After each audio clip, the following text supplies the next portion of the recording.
Freddy Fazchair, or more commonly known as Torture Freddy, has been somewhat of a mystery in the Fnaf movie, with lots of people trying to figure out what exactly it does. Today, I'm not focusing on that, but instead rather I'm focusing on the origins of this character, along with all the other suits found in the backstage within the movie. So, let's jump into it. First, what I want to mention is that Torture Freddy actually does have a full suit. We can actually see this within the movie. So, with that in mind, we know this was a full character at some point, obviously a Freddy variant. We can further pinpoint which Freddy variant this is based on behind-the-scenes pictures of the character, showing what appears to be a yellow arm. So what character is yellow and is a bear, and also, in one behind-the-scenes picture, has a Springlock endo?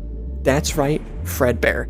Now you may be a bit confused by this theory, considering the fact that, of course, Golden Freddy shows up in the movie for roughly more than like 2 or 3 scenes, but he still shows up nonetheless. However, keep in mind that throughout the entirety of the Fnaf series, multiple Springlock suits have existed at the same time. For instance, take Fnaf 3's phone calls, where it talks about you being an employee at a Freddy Fazbear's location, and a Springlock failure happened at a sister location, causing those Springlock suits to go out of commission. Hello. Welcome to your new career as a performer/entertainer for Freddy Fazbear's Pizza.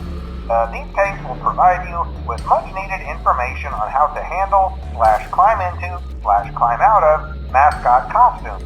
Right now we have 2 specially designed suits that double as both animatronic and suit. Hello. There's been a slight change of company policy concerning use of the suit. Don't. After learning of an unfortunate incident at the sister location involving multiple and simultaneous Springlock failures, the company has deemed the suit temporarily unfit for employees. And even take Fnaf 4, where you see in Night 4's minigame, there are other Springlock suits as well. So this is 100% in the realm of possibility of this being a Fredbear variant.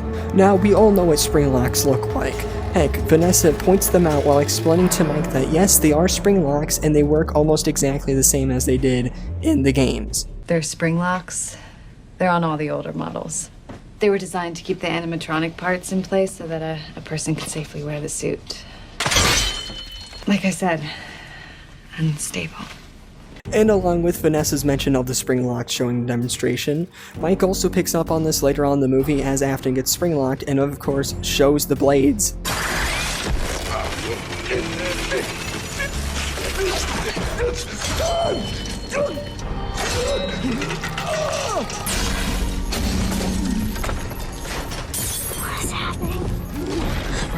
Now keep this visual representation of the Springlocks in mind as we move on to our next character, Sparky. Now it's really hard to tell with this character whether or not it's a Springlock or not in the movie itself, considering all we really see it's the suit. However, more behind the scenes pictures show that Sparky also has a Springlock endo.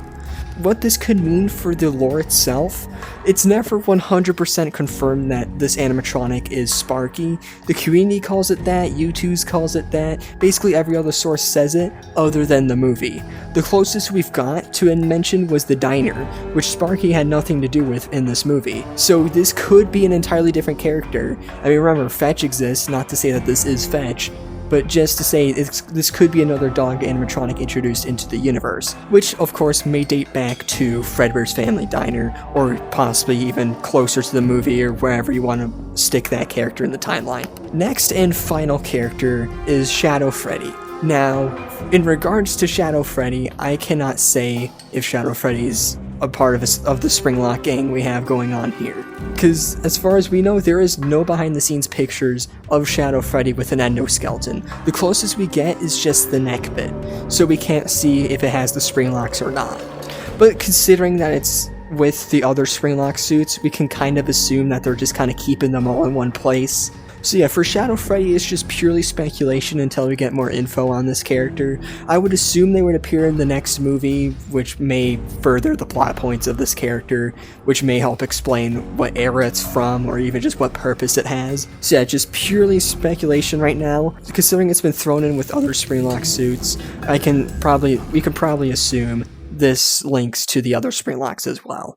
And that is where I wrap up today's video. I hope you all enjoy. If you want to help support more theories in the future, consider leaving a like. Also subscribe so you don't miss out on the next video. And shout out to Commander Crunch for helping get photos and everything together for this theory. thank you all so much for watching. I'll see you all next time.